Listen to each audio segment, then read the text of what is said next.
자, 우리 하나님의 말씀, 여기 예레미야 29장 11절로 13절, 3절 말씀 우리 한 목소리로 읽겠습니다. 여호와의 말씀입니다. 너희를 향한 나의 생각을 내가 아나니 평안이며 재앙이 아닙니다. 너희에게 미래와 희망을 주는 것입니다.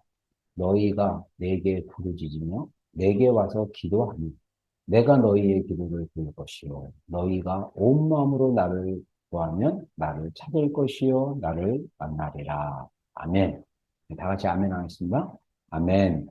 예, 저는 이 구조를 굉장히 좋아합니다. 이 구조는 제가 신학교 시절에, 젊은 시절에 너무나 힘들고, 너무너무 힘든 상황 가운데 하나님께 구하며 나갈 때, 하나님께서 기도 중에 이 말씀을 기억나게 하시고, 또 이렇게 이 말씀 가운데 제 마음이 이렇게 영이 기울게 하셔서 이 말씀을 이렇게 집중할 수 있도록 도와주셨던 귀한 말씀이 하나입니다. 그래서 이 말씀을 통해서 제가 굉장한 위로와 확신을 가지게 되었고, 이것이 저뿐만 아니라 모든 크리스천들에게 또 하나님께서 그 크리스천들의 개인의 삶 가운데 또 그 시즌에 맞게 동일하게 또 말씀하시고 계시하시고 역사하시는 그런 귀한 말씀이라고 생각합니다. 여러분 오늘 본문 말씀에서 우리를 향한 하나님의 생각에 대해서 말씀하고 계십니다. 우리가 크리스천이라면 이 땅에 살아갈 때 우리의 계획과 우리의 생각대로 살아가는 것이 아니라 하나님의 계획이 무엇인가, 하나님의 생각이 무엇인가, 하나님의 뜻이 무엇인가를 자주 물어봐야 되는 것입니다. 만약에 우리가 하나님의 뜻, 하나님의 생각, 하나님의 계획에 관심 없이 내 인생을 내가 계획하고 내가 내 인생을 이렇게 어렌지하고 살아가고 그냥 그렇게 살아간다면 그것은 좋은 올바른 신앙의 태도가 아니죠. 항상 우리가 무엇을 하든지 또 우리가 내년에 또는 다음 달에 어떤 것들을 계획했을 때 나를 향한 하나님의 계획이 무엇인가, 하나님의 생각이 무엇인가, 하나님의 뜻이 무엇인가를 자꾸 이렇게 물어보면서 우리가 하나님을 따라가는 인생이 돼야지 우리가 내가 내 인생의 주인이 되고 선장이 되고 운전자가 돼가지고 내가 원하는 대로 마음껏 가겠다라는 그런 생각으로 살아가는 것은 굉장히 안 좋고 또 잘못하면 막 제각길로 가는 그런 길이 될 수 있다라는 거죠. 근데 중요한 것은 우리가 많은 크리스천들이 기억해야 될 것은 뭐냐면 우리를 향한 하나님의 생각은 재앙이 아니라는 거예요. 우리를 향한 하나님의 생각은 평강이라는 거예요. 우리 가운데 하나님은 평강에서 평강에 이르도록 하나님이 우리에게 그것을 계획하시고 이끌어가기를 원하시는 것입니다. 우리 미래는 비록 현실적인 상황에서 봤을 때 미래를 이렇게 내다봤을 때 정말 안 좋은 것 같더라도 안 좋은 것 같더라도 우리의 미래는 희망이 있고 소망이 있고 계획이 있는 거예요. 제가 이 얘기 하다가 어제 잠깐 어느 분이 저한테 마이클 조 선교사님이라는 지금 IM 선교회 지금 뭐 전 세계적으로 또 한국에서 우리 국제 그 대안학교 하시고 막 그런 선교사님 영상을 소개시켜줘서 제가 한번 봤습니다. 그래서 간증 부분을 어제 시간이 없어서 앞에 간증 부분을 쭉 봤는데 이분이 충남 서산에서 태어나셔가지고 부모님이 다 장애가 있으실 거예요. 아버님은, 그, 지적장애인 것 같아요. 그리고 어머니는, 이게 다리가 저시고, 이 두 분이 만나서 결혼을 하시고, 여러 남매를, 이렇게 했는데, 마이클 조 목사님의 아들로 태어났는데, 그 서산에서 아무개 아버지 뭐라고 하면, 어, 동네 어떻게 소문나냐면 병신, 옛날에는 이제 장애인들을 병신이라고 불렀거든요. 병신 아들이요? 막 이러면서 이제, 충청도 사투리로 막 얘기했다고 합니다. 근데 이분이 태어났을 때 어머니와 아버님이 크리스천이었다고 했어요. 그러니까 어머니가 욕도 굉장히 잘하지만 그 자녀를 놓고 기도했을 때 어머니의 그 기도가 이렇게 깊이 들어가니까 그 마이클 조 선교사님에 대한 하나님의 뜻과 계획을 발견했어요. 전 세계를 다니면서 말씀을 전하게 될 것이라고. 근데 마이클 조 선교사님은 그 소리를 어렸을 때부터 이 귀에 못이 박히도록 들었지만 본인은 그걸 동의하지 못한 거예요. 그래서 자기의 환경이 너무나 열악하고 동네 사람들이 부모님을 장애가 있다고 병신이라고 병신의 아들이라고 막 이런 환경 속에서 자존감이 낮고 막 그랬겠죠. 그러다가 어, 제가 이렇게 스토리를 들어보니까 정확하게 이렇게 관장하는데 군대 때 이렇게 자살을 시도하시다가 5층 되는 나무에서 이렇게 떨어지는데 나무가지에 걸려서 죽지 않으시고 죽지 않고 이렇게 했는데 병원에서 이제 하나님께 기도하다가 하나님을 만나고 그 다음에 이제 한 2년 후에 이제 전 세계를 다니는 사역자가 될 거라는 비전 받고 지금 이제 사역을 이렇게 하고 계신 분입니다. 그 선교사님을 향한 하나님의 생각은 재앙이 아닙니다. 미래와 희망을 주는 것입니다. 우리가 비록 사역자로 또는 어떤 대단한 사람으로 뭐 이렇게 하진 않지만, 여러분, 우리 각자의 인생을 향한 하나님의 생각이 있습니다. 기억하십시오. 재앙이 아닙니다. 미래와 평강이고, 미래와 소망을 주려는 하나님의 생각이라는 것을 우리가 기억해야 할 것입니다. 그래서 이런 우리를 향한 하나님의 생각, 평강을 주시고, 우리 미래를 또 축복으로 주시고 소망을 주시는 그런 하나님의 생각을 우리가 경험해야 되지 않겠습니까? 그것을 우리가 깨닫고 정말 감사하고 기쁨으로 나가야 되지 않겠습니까? 그렇게 되려면 우리에게 필요한 것이 무엇입니까? 하나님을 만나야 되는 거죠. 하나님을 전심으로 찾고 찾는 작업이 필요합니다. 여기서 하나님은 부르짖으라고 권면하십니다. 너희가 내게 부르짖으라. 내게 와서 기도하면. 자, 부르짖는 것과 기도하는 것을 강조하고 계셔요. 그래서 우리의 기도의 삶이 하나님을 경험하고 하나님과 동행하는 굉장히 중요한, 그래서 우리의 영적인 삶의 키 중에 하나가 바로 뭐냐? 기도의 삶이라는 거예요. 기도를 우리가 잘하고, 기도를 통해서 하나님과 교제하고, 기도를 통해서 하나님 관계 안에 깊이 들어가는 기도의 삶, 이것이 우리의 신앙생활에 굉장히 중요한 영역이라는 것을 기억해야 됩니다. 근데 이 부르짖는 기도가 굉장히 그 기도하고 하나님을 만나는데 유용한 방법인 것을 우리가 볼 수 있습니다. 여기서 부르짖는다라는 그 의미가 저는 개인적으로 두 가지라고 해요. 실제로 첫 번째는 뭐냐면 실제로 목소리를 높여서 소리를 지르는 기도, 부르짖는 것. 주여, 아버지 도와주세요. 저는 너무나 간절했기 때문에 이 부르짖는 기도를 열심히 했었던 20대에 이 말씀을 받은 거죠. 그리고 또 하나, 겉으로 소리를 내는 부르짖는 그런 의미도 있지만 또 하나는 뭐냐면 이 겉으로는 소리를 팍팍 지르지만 내 마음이 간절함이 없다면 그것은 마치 울리는 괭갈이 이렇게 공무원 메아리처럼 들릴 수 있다라는 거죠. 그래서 부르짖는다라는 것은 뭐냐면 전심으로 하나님을 찾는다라는 의미도 있다라고 저는 생각합니다. 그래서 우리가 겉으로 소리를 지르지 않지만 내 안에서 간절함으로 하나님, 내 인생이 왜 이렇게 거지 같고 괴롭고 나는 왜 이런가요? 우리 지금 내 삶이 왜 이런가요? 이러면서 하나님 앞에 정말 간절한 마음으로 하나님 앞에 저에게 소망을 주십시오. 평강을 주십시오. 막 이렇게 간절한 마음으로 나가는 거, 우리 내 안에서 부르짖는 내면의 부르짖음, 이 말은 다른 말로 얘기하면 정말 하나님 앞에 솔직하고 진실한 마음으로 하나님을 찾는 것. 이것이 저는 부르짖는 거다라고 개인적으로 생각합니다. 그래서 우리가 이런 부르짖는 과정, 하나님을 진실하게 정말로 솔직하게 하나님 앞에 나가서 나의 속마음을 솔직하게 털어놓는 그런 부르짖는 그런 과정을 통해서 우리가 진짜 하나님을 대면하고 만나게 된다는 것이죠. 이런 경험이 우리 가운데 반드시 필요합니다. 이런 경험이 있으면 우리의 신앙은요, 아, 어려움이 와도 이렇게 흔들리지 않고 굳건히 세울 수 있는 기초가 세워지는 거죠. 저는 한쪽의 관점에서 지금은 이제 요 부르짖는 것과 정말 이렇게 하나님께 전심으로 나가는 그런 관점이 또 한 단계 업그레이드 된 시간이지만 제가 20대 때 골방 신학교 시절에서 부르짖었을 때 저는 어떤 관점으로 기도를 하냐면요. 열심히 정말 내가 너무 내 상황이 어려우니까 정말 하나님 앞에 부르짖었지만 저의 관점은 뭐냐면 내가 하나님께 나아가고 내가 부르짖고 내가 하나님을 만나려고 굉장히 애를 썼어요. 이 말은 다른 말로 얘기하면 제가 주도하는 기도였어요.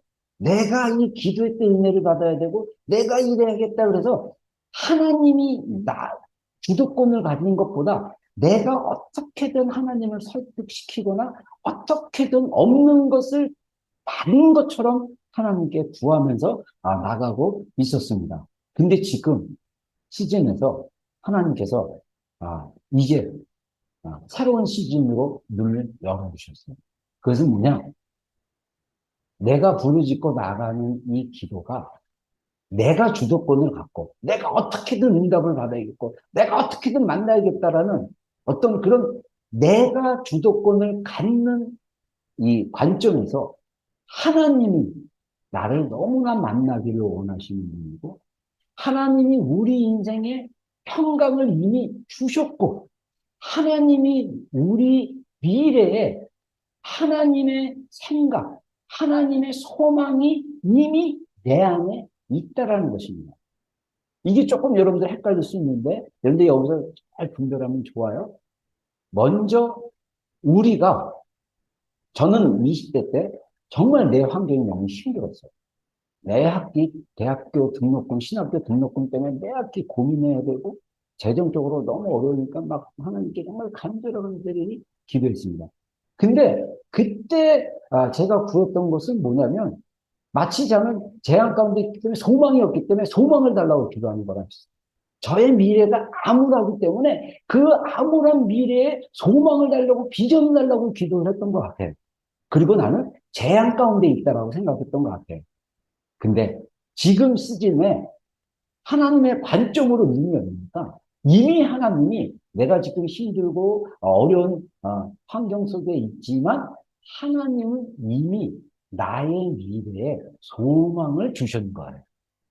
그런데 나는 없는 줄 알고 달라고 기도한 거예요, 소망을. 평강이 없는 줄 알고 평강을 달라고 기도한 거예요. 근데 이미 예수 그리스도의 십자가로 우리 마음 가운데 평강을 허락하셨고, 그리고 이미 나의 미래는 하나님 안에서 소망이 있는 미래고, 나의 미래는 하나님의 생각에 그 나의 미래에 소망을 주시고, 나의 미래를 이끌어 가신다라는 그런 약속이 이미 내 안에 있는 거예요. 그래서 없는 평강을 만들어내고, 보이지 않고 불확실한 이 미래가 없기 때문에 그 확실한 미래를 달라고 기도하는 것이 아니라 이미 주어진 미래, 이미 주어진 평강, 이미 주어진 축복을 눈을 열어, 마음을 열어, 보게 하고 깨닫게 하고 누리게 해달라고 기도하는 것입니다. 여러분, 이미 우리를 향한 하나님의 생각이 뭐라고요? 재앙이 아닌 평강입니다. 우리가 힘들면요, 아, 나는 평강이 없구나. 나는 미래에 아직도 소망이 없구나. 라고 생각하는데 이미 하나님은 우리를 향한 하나님의 생각, 평강을 주셨어요. 우리 안에 평강을 누리도록 변하십니다. 이미 주셨어요. 그리고 미래와 희망, 소망을 줍니다. 개역 한글에는 너희 미래에 소망을 주려 합니다. 이렇게 표현하거든요. 이미 우리 미래는 소망이 있습니다. 여러분, 절대로 우리가 없는 것을 만들어내는 게 아니에요. 하나님이 이미 우리 미래에 대한 소망을 주셨어요. 그래서 우리 미래에 대한 소망이 있는 것을 확신하고 이미 나에게 주신 것을 내가 발견하고 누리는 거잖아요. 제가 여러 번 말씀드렸지만 마태복음 13장에 하나님의 나라에 대한 비유를 하시면서 밭에 감추인 보화에 대한 이야기를 합니다. 매일 그 비유에 나오는 밭에 감추인 보화에 대한 비유에서 그 농부는 계속 그 밭에 가서 일을 하고 있었던 거예요. 근데 어느 날 갑자기 어느 지점에서 그 보화를 발견하게 된 거죠. 그러자 그 자기의 재산을 다 팔아서 그 땅을 사서 그 땅을 사면 이미 그 밭에 감추인 보화의 소유가 되는 것을 알기 때문에 땅을 사는 거죠. 이미 하나님의 나라는 이미 너희 안에 있다라고 예수님께서 말씀하셨습니다. 우리 안에 이미 하나님의 나라가 있어요. 우리 안에 예수 그리스도가 이미 있습니다. 근데 우리는 그것을 발견하지 못하고 남의 땅 빌려서 계속 농사하듯이 일을 하고 있는 거예요. 근데 우리가 우리의 재산, 대가 지불하고 정말 우리 하나님의 나라에 대한 그 땅을 하면 어떻게 됩니까? 이미 그 땅 안에 보화가 있다라는 것을 발견하고 수 있다라는 거죠. 이거와 마찬가지로 그런 원리가 있다라는 것입니다. 그래서 여러분들 우리가 이미 우리가 믿었던 복음, 우리가 지금 믿었던 복음, 믿고 있는 이 복음, 십자가 안에 하나님의 놀라운 축복이 있다는 것입니다. 그래서 젊은 시절에 제가 정말 그 십자가의 복음을 깊이 이해하지 못했을 때는 내가 한 게 너무 힘드니까 정말 이렇게 내가 주도권으로 막 쥐고 구하고 찾고 했는데 이제는 새 언약의 복음, 십자가의 복음, 하나님의 관점으로 보니까 이미 복음 안에 다 이루어진 거예요.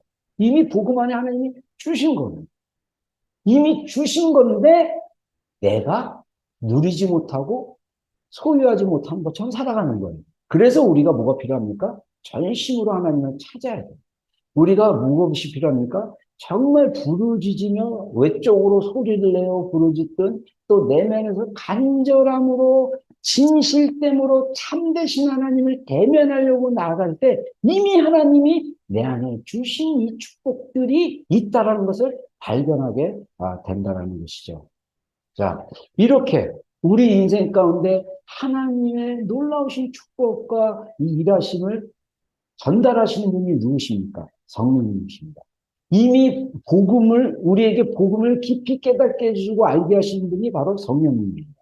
이분이 이미 우리 안에 계신다는 거죠. 그래서 우리가 이제는 정말 이미 우리 안에 계신 성령님과 깊은 교제, 깊은 정말 하나님의 그 복음을 경험할 수 있게 달라고 우리가 이렇게 성령님과 교제하는 것이 필요합니다. 그래서 이미 복음 안에 평강, 미래, 소망이 있었기 때문에 없는 것을 구하는 기도가 아니라 이미 복음을 통해서 주어진 이 평강, 미래, 소망, 주어진 축복들을 누리고 나눌 수 있도록 부르짖고 간절히 기도해야 한다는 시각으로 이렇게 바뀌는 게 중요하죠. 제가 오늘 본문 말씀 그 묵상하면서 제 개인적인 감정을 좀 잠깐 나눴습니다. 자, 오늘 인격이신 성령님에 대해서 네 번째로 성령님과 각 개인 그리고 성령님과 사역에 대해서 간단하게 좀 나누기를 원합니다. 자, 오늘은 PPT가 세 장이 불과해요. 자, 두 장. 먼저 첫 번째, 성령님과 각 개인이라는 거예요. 그래서 고린도전서 2장 9절로 10절, 11절 우리 세 절 말씀 한 번씩 읽겠습니다. 시작. 기록된 바 하나님이 자기를 사랑하는 자들을 위하여 예비하신 모든 것은 눈으로 보지 못하고 귀로 듣지 못하고 사람의 마음으로 생각하지도 못하였다 함과 같으니라. 오직 하나님이 성령으로 이것을 우리에게 보이셨으니 성령은 모든 것, 곧 하나님의 깊은 것까지도 통달하시니라. 사람의 일을 사람의 속에 있는 영 외에 누가 알리요? 이와 같이 하나님의 일도 하나님의 영 외에 아무도 알지 못합니다. 아멘. 자, 우리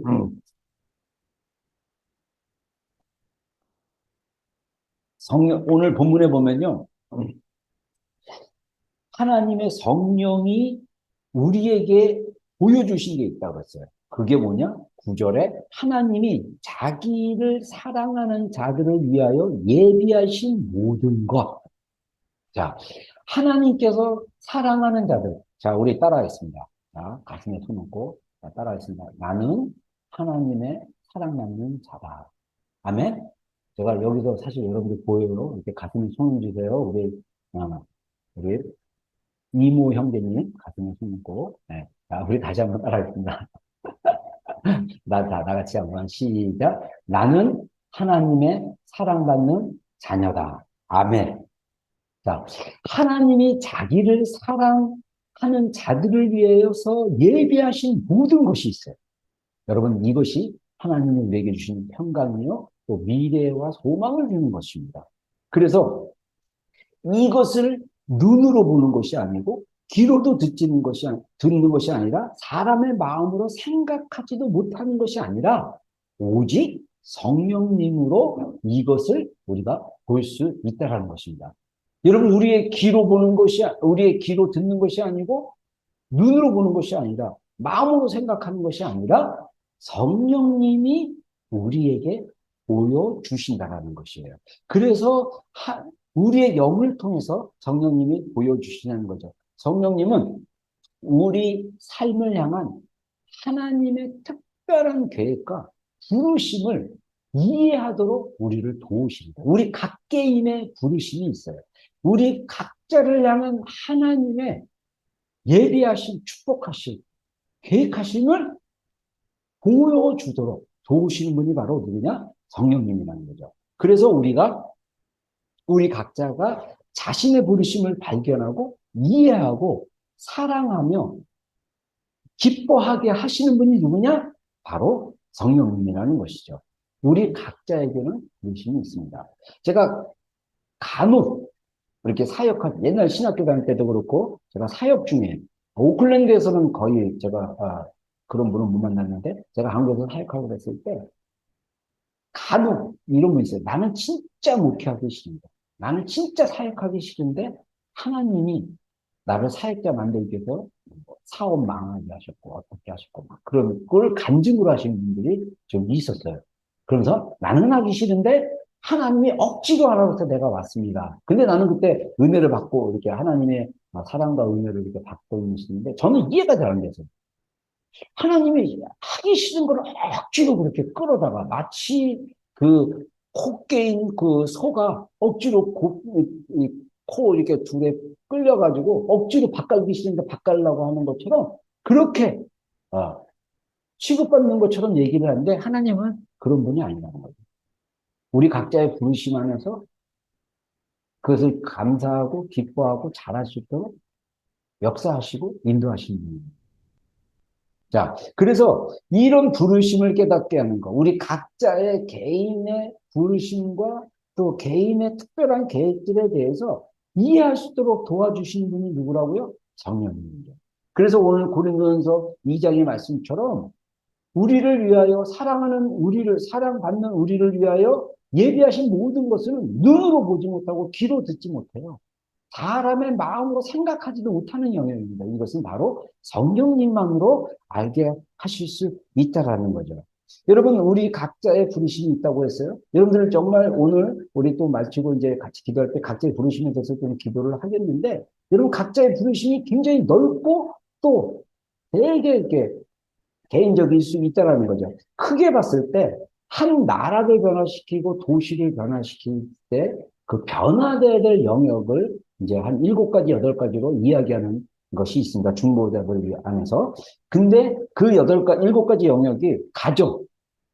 가정 굉장히 중요합니다. 우리의 가족들, 또 나와 연결된 어떤 가족들, 친척들, 이게 굉장히 중요하죠. 두 번째 영역은 종교의 영역. 특별히 우리 크리스천들은 교회 안에서의 영역. 교회가 바뀌면 사회를 바꿀 수 있고, 개인이 바뀌면 또 가정 안에서 개인이 바뀌면 또 자녀들이 바뀌고 배우자가 바뀌고 이런 영역이 있다는 거죠. 그래서 커뮤니케이션의 문제, 전자와 문서, 예술, 오락, 스포츠, 경제, 사회적인 활동, 연구와 개발, 뭐 생산, 판매와 서비스, 뭐 정부 모든 관련된 문서. 자, 제가 이렇게 폭넓게 먼저 얘기를 하지만 여러분들 우리가 직업적인 소명이 있을 수도 있고 우리가 직장 다니면서 또 하나님의 부르심이 있을 수도 있어요. 또 가정 안에서 우리의 부르심이 있을 수 있습니다. 우리가 정말 엄마로서 부르심이 있을 수 있어요. 여러분, 아까 얘기했던 잠깐, 제가 이거를 사실 생각하진 않았는데, 어제 영상이 봐서 내가 지금 이렇게 자연스럽게 나오는 것 같아요. 그 마이클 조 목사님, 선교사님, 그 어머니가 욕을 굉장히 많아요. 막, 그래서 제가 그 욕을 이렇게 옮길 수는 없지만, 굉장히 욕을 막 이렇게 하신다고 합니다. 근데, 네가 왜 죽으려고 하느냐. 너는 하나님께서 쓰시는 거다. 쓰시는 자다. 근데 왜 네가 죽으려고 하냐. 이렇게 욕하시면서 그렇게 하셨다고 합니다. 여러분, 그 어려운 환경 속에서 자살밖에 답이 없다라는 그 절망 속에서 자살까지 시도했던 분 안에 하나님의 계획이 있었던 거예요. 근데 본인이 그것을 깨닫지 못했던 것 뿐이죠. 여러분, 우리의 삶 속에 하나님의 각자의 부르심이 있어요. 그 어머니는 장애로 태어나서 장애인 남편을 만나서 자녀들을 낳았어요. 그리고 찢어지게 가난해가지고요. 정말 어렵게 자녀들을 키웠어요. 근데 결국은 그 어머니, 마이클 조 어머니의 인생 안에서 하나님이 어떻게 역사하십니까? 그분이 어떤 부르심으로 살았습니까? 기도했는데 그 마이클 조라는 아들이 몇 번째 형제인지 제가 기억은 안 나는데 형도 있고 그랬다고 했어요. 그 아들이 하나님의 세계를 알면서 사역하는 사역자가 될 거라는 비전을 발견했어요. 그리고 그분이 그걸로 해서 하루에 3시간씩 기도를 자녀들을 위해서 그 아들을 위해서 기도했다라고 얘기합니다. 그 어머니의 부르심은 뭐냐?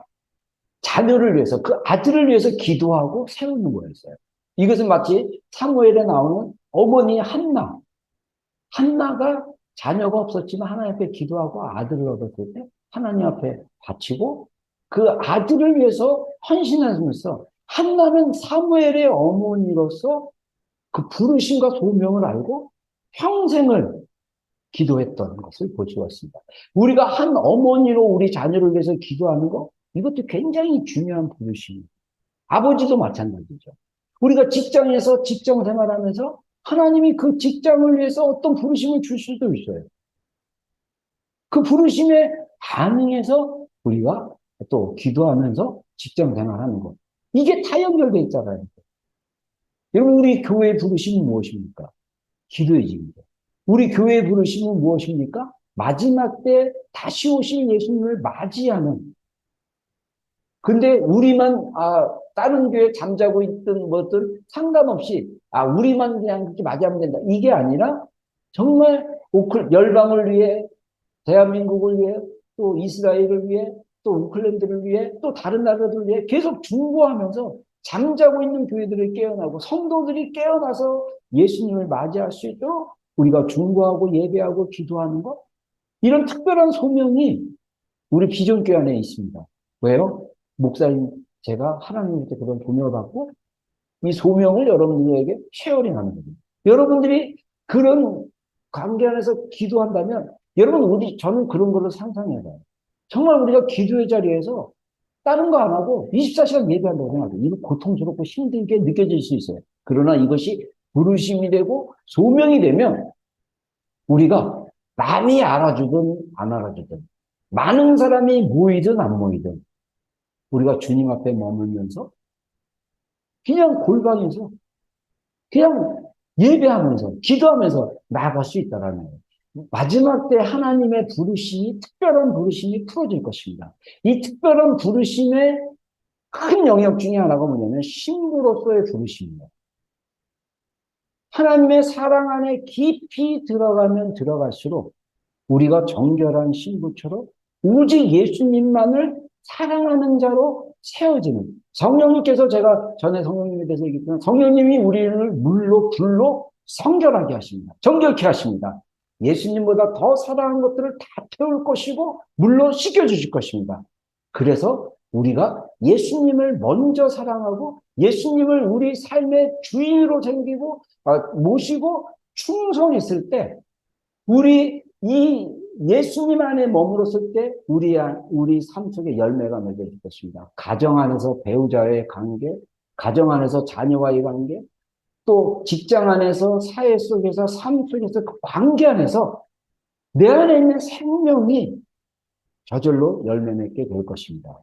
여러분, 진짜 우리의 그 부르심, 우리의 특별한 부르심이 있고 또 우리를 향한 하나님의 각자의 부르심이 있어요. 이것이 7개 영역, 8개 영역 크게 이렇게 분류할 수도 있지만 중요한 것은 우리가 이 부르심을 따라가는 것, 그것을 알게 하시고 이해하도록 도와주시는 것. 이것이 바로 성령님이시라는 것입니다. 그래서 우리가 부르심 안에서 생각했던 것뿐만 아니라 심지어 생각하지도 못했던 우리 안에 바램, 소망, 열정을 발견하시게 하신 분이 바로 성령님이라는 거죠. 그리고 우리 안에 있는 소망, 바람을, 열정을 충족시킬 수 있도록 충족시킨 이 부르심과 계획을 이루어가는데 필요한 재능, 탤런트, 은사들을 발견하게 하신 분이 바로 성령님이라는 것이죠. 여러분, 우리가 이런 특별한 부르심이나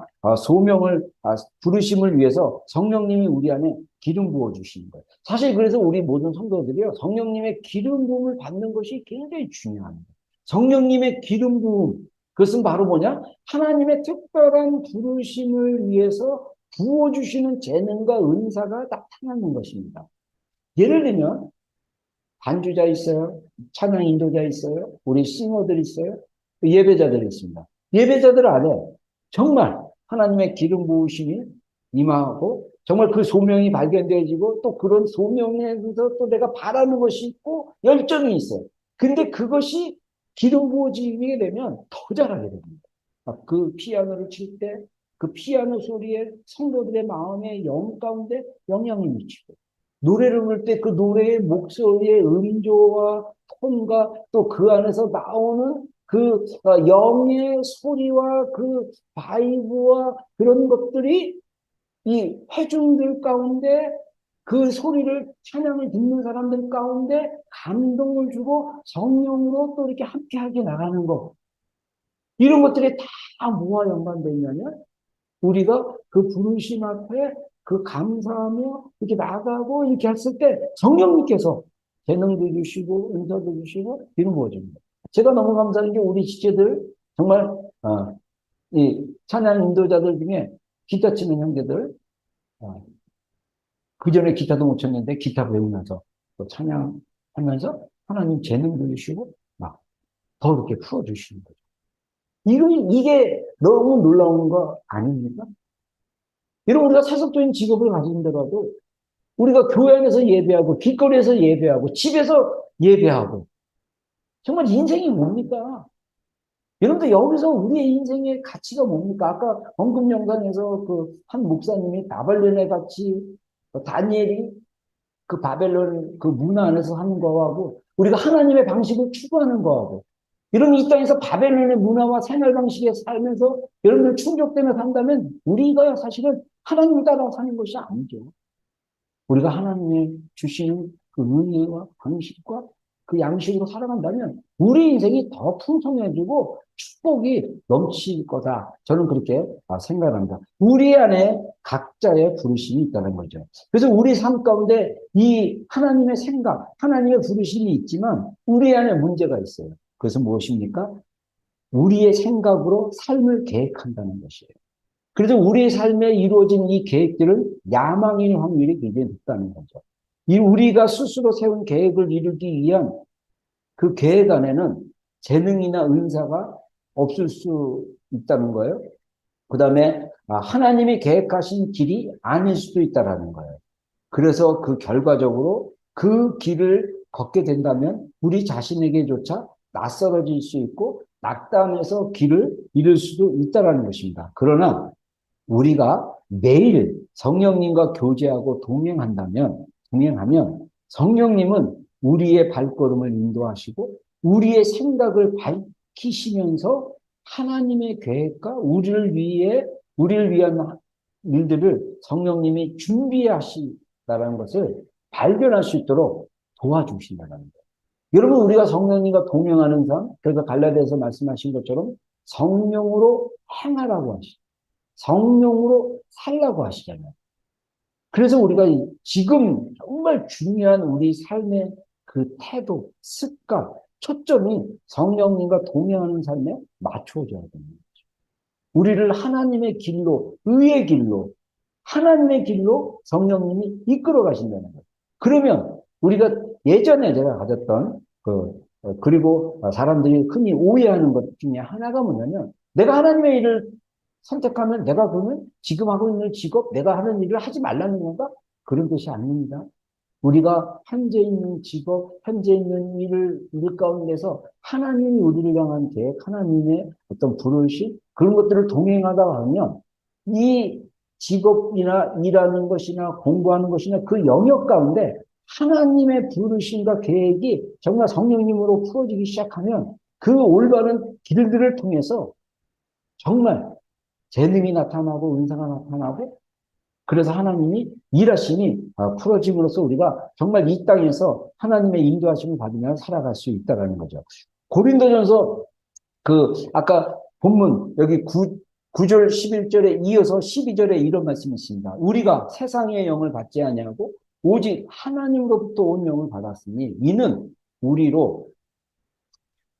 우리로 하여금 하나님께서 우리에게 주신 은혜로 주신 것들을 알게 하려 하십니다. 자, 기억하십시오. 우리가 세상의 영을 받지 않았습니다. 우리는 하나님으로부터 온 영을 받았습니다.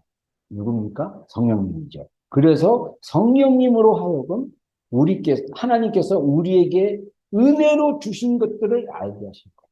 여러분, 우리의 삶이 곰핍하고 우리의 삶이 풍성하지 않는 이유가 뭐냐면 이미 우리에게 은혜로 주신 것들을 알지 못했기 때문에 그런 거예요. 성령님이 이미 우리를 은혜로 주신 것들을 알게 한다는 거. 이게 굉장히 중요한 것이죠. 그래서 우리가 만약에 우리를 위해 준비한 것들을 눈으로 보고 귀로 들을 수 있도록 성령님께 우리를 내어드린다면 우리는 이전의 경험을 이전의 경험에서 정말 또 이렇게 더 초월된 차원에서 보고 듣게 될 것이라는 것이죠. 왜냐하면 사랑이신 하나님은 그 사랑받는 자녀들을 위해서 기대하고 꿈꿨던 것 이상의 것들을 준비하시는 분이시됩니다. 여러분, 우리가 생각하는 거나 에베소 1장인가요? 우리가 구하는 것이나 생각하는 것 이상으로 더 넘치게 하실 하나님인 것을 기억하십시오. 하나님은 우리가 기대했던 것, 꿈꿨던 것보다 더 넘치게 하시는 하나님인 것을 기대하시기 바랍니다. 예를 들자면 우리 어떤 사람이 자기의 분야에서 예를 들면 카페 얘기했습니다. 카페에 대한 열정이 있고 바람이 있고 소망이 있어요. 그게 나중에 하나님의 부르심에 일이 있다고 하면 그냥 카페 하나 이게 아니라 정말 하나님의 일하심과 그 하나님이 예비하신 그 사랑이 있다는 거죠. 그 예비하신 그 하나님의 소망이 있다는 거죠. 그것을 기대하고 부르짖고 찾고 만나서 그 하나님의 그 소망과 부르심이 풀어진다면 기대하고 했던 것보다 더 풍성한 하나님의 어떤 일들이 내 삶 가운데 풀어질 수 있다고 하는 거죠. 여러분, 우리의 인생은 눈으로 보이는 어떤 것이 아니라 우리 내면에서부터 먼저 하나님과의 관계 안에서 우리가 이 내면에서 하나님과의 관계 안에서 이런 확신들이 있다면 우리 삶 속에서 말과 행동에서 열매로 나타나기 시작하고 그리고 결국은 이게 3년 지나고 5년 지나고 7년 지나고 10년 지났을 때 결국은 열매가 생긴다라는 것이죠. 그걸 통해서 하나님이 역사하시고 있다는 것을 우리가 볼 수 있습니다. 그래서 하나님께서 준비하시는 것들은 우리 마음을 만족시키는 것이라는 거죠. 그리고 하나님께 영광을 돌리는 것들이라는 것이죠. 그러다 보면 내 주변의 사람들이 축복하는 것으로 확산되는 것을 볼 수가 있습니다. 그래서 창세기 12장 2절에 아브라함에게 하나님이 이렇게 말씀하셨어요. 내가 너로 큰 민족을 이루고 내게 복을 주어 내 이름이 창대하게 하리니 너는 복이 되지라. 우리는 하나님의 복덩어리입니다. 아멘. 다 같이 따라하겠습니다. 나는 하나님의 복덩어리이다. 아멘. 이미 우리는 복음으로 하나님의 복입니다. 그래서 나로 인해서 사람들이 축복을 받게 되는 그런 지경까지 하나님이 열어 주신다는 것을 우리가 볼 수 있습니다. 자, 마지막 두 번째는 뭡니까? 성령님과 사역에 대해서 나누겠습니다. 자, 우리 고린도후서 3장 5절, 6절, 2절 말씀입니다. 우리가 무슨 일을 이든지 우리에게서 난 것 같이 스스로 만족할 것이 아니니 우리의 만족은 오직 하나님으로부터 나느니라. 그가 또한 우리를 새 언약의 일꾼 되기에 만족하게 하셨으니 율법 조문으로 하지 아니하고 오직 영으로 함이니 율법 조문은 죽이는 것이요 영은 살리는 것이니라. 자, 사도 바울이 고린도 교회에게 고백하는 것입니다. 우리의 만족, 사도 바울과 함께 사역했던 그 만족이 오직 하나님으로부터 나온다. 이것이 우리에게서 난 것이 아니고 우리에게서 나서 스스로 만족하는 것이 아니라 하나님으로부터 나는 만족이 우리 인생을 만족하게 한다라는 것입니다. 그리고 하나님이 사도 바울과 그 사역자들에게 새 언약의 일꾼이 되기에 만족하게 하셨다고 했습니다. 율법의 조문이 아닌 영으로, 성령으로 살리는 사역을 하게 했다. 이렇게 이야기하는 것을 볼 수 있습니다. 그래서 성령님은 사역 가운데 일하고 계시는 분이십니다. 성령님은 일꾼들, 사역자들 내면의 삶을 세워주시고 건축하시는 분이십니다. 그리고 하나님의 사역자들, 특별히 성직자들에게 걸맞게, 알맞게, 거룩하게 만들어 가시는 분이십니다. 그래서 성령님은 우리가 새 언약의 일꾼이 되도록, 사역자가 되도록 도우시는 분이십니다. 이 말은 성령님께서 우리가 은혜와 생명의 영광의 일꾼이 되게 하시는 것인데, 새 언약의 성령님의 사역은 은혜, 의, 생명, 영광의 사역입니다. 여러분, 아까 제가 회개기도 하면서 그런 고백을 했잖아요. 하나님이 우리를 의롭게 하셨어요. 근데 우리 삶이 연약해서 자주 실수하고 말실수하고 행동에서 감정에서 또 미워하고 용서하지 못하고 이런 마음 가질 수 있어요. 시기하고 분노하고 낙심하고 두려워하고 염려하고 막 이런 감정 가질 수 있어요. 연약함으로 말미암아. 근데 중요한 것은 하나님이 복음으로 이미 우리를 의롭다고 하시고 하나님이 이미 우리는 은혜 받는 자라는 것을 긍휼이 많으신 하나님이 우리에게 은혜를 베푸시고 계속 은혜를 베푸시는 것을 기억해야 됩니다. 그리고 우리 안에 그리스도의 생명이 있습니다. 그리고 우리 안에 그리스도의 영광을 드러낼 수 있는 그 하나님의 영광이 있습니다. 이게 바로 우리의, 그래서 오늘날 여러분들 평신도들도 사역자 말미암고 여러분 교사, 주일학교 교사, 찬양팀, 셀리도 또는 하다못해 그 교회 안에 직분은 없지만 섬김 이런 것들을 통해서 우리가 모두가 새 언약의 일꾼과 같이 사역자처럼 이렇게 하나님의 일을 할 수 있다는 거죠. 그런 일을 하는 우리 마음을 누가 건축하고 세우신다고요? 우리의 내면을 속사람을 강건케 하신 분이 누구라고요? 우리 안에 계신 성령님이라는 것입니다. 그래서 우리가 이런 의와 은혜, 생명과 영광 이런 사역을 하시는 그 성령님의 일에 우리가 이런 메시지를 전달하는 사람이 된다면 우리가 삶이 그런 수준에 있어야 된다는 거죠. 그래서 새 언약의 일꾼으로 우리 삶이 이런 것들이 반영되어야 하는 것이 굉장히 중요하다는 거죠. 우리께 이런 것들이 반영됐을 때 우리가 사역하고만 여기서 사역한다는 게 딴 게 아니에요, 여러분들. 제가 전에도 얘기했지만은 힘들어하는 사람 찾아가서 정말 성령님의 위로 해주는 거 이것도 사역이죠.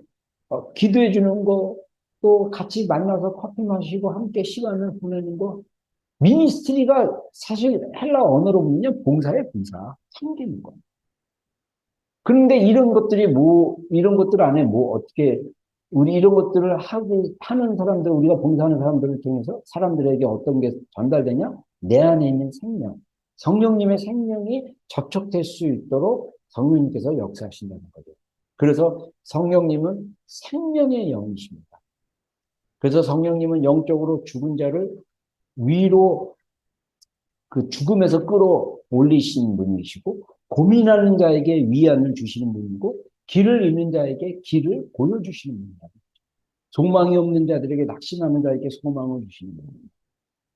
우리가 이런 성령님의 마음으로 우리가 정말 이렇게 사람들을 대하고 봉사하고 섬길 때 우리의 사역은 하나님의 이름을 영광스럽게 하는 생명과 열매가 있는 사역이 된다는 것이죠. 여러분, 목사만 사역하고, 교회, 사역자만 사역하는 것이 아니라, 우리 모두가 새 언약의 일꾼이고, 이미 복음으로 새 언약으로 우리에게 주신 그 놀라운 하나님의 의미, 축복, 영광, 생명, 이것들을 우리가 딜리버리 할 수 있어야 돼요. 자연스럽게. 그렇게 하실 수 있도록 우리를 도와주는 분이 바로 성령입니다. 우리 각 개인의 부르심, 보며 정말 어떻게 하나님의 뜻을 따라가야 될지를 알게 하시고 깨닫게 해주는 거예요. 그리고 성령님이 우리의 자연스러운 봉사와 나눔과 섬기는 뜻을 사역하시는 거예요. 이것이 바로 성령님의 일하심이라는 것입니다. 우리 한번 기도하는 시간 갖겠습니다. 우리 찬양 좀 틀어주시고요. 우리 한 가지 기도 제목 놓고 함께 좀 기도하겠습니다. 우리 각자는 각자의 부르심이 있습니다. 여러분 현재 시즌 안에 여러분의 부르심이 무엇입니까? 여러분들은 어디 영역에 속해 있습니까? 직업적인 영역이든 가정 안에서든 또 교회 안에서든 여러분의 그 소셜 안에서든 하나님이 각자 우리에게 주시는 그 부르심이 있을 거예요. 그것을 더 깨닫게 해달라고. 하나님 제가 어떻게 섬기며 나아갈 수 있겠습니까? 하나님 제 인생을 향한 하나님의 계획 안에서 지금 스테이지에서 제가 어떻게 하나님의 뜻을 따라가며 하나님의 생각 안에서 이미 나에게 주신 그 예비한 그것들을 정말 제가 누리고 사용하고 나눌 수 있는지 좀 한번 물어봤으면 좋겠어요. 우리 다 같이 좀 합심으로 기도하는 시간 갖겠습니다. 다 같이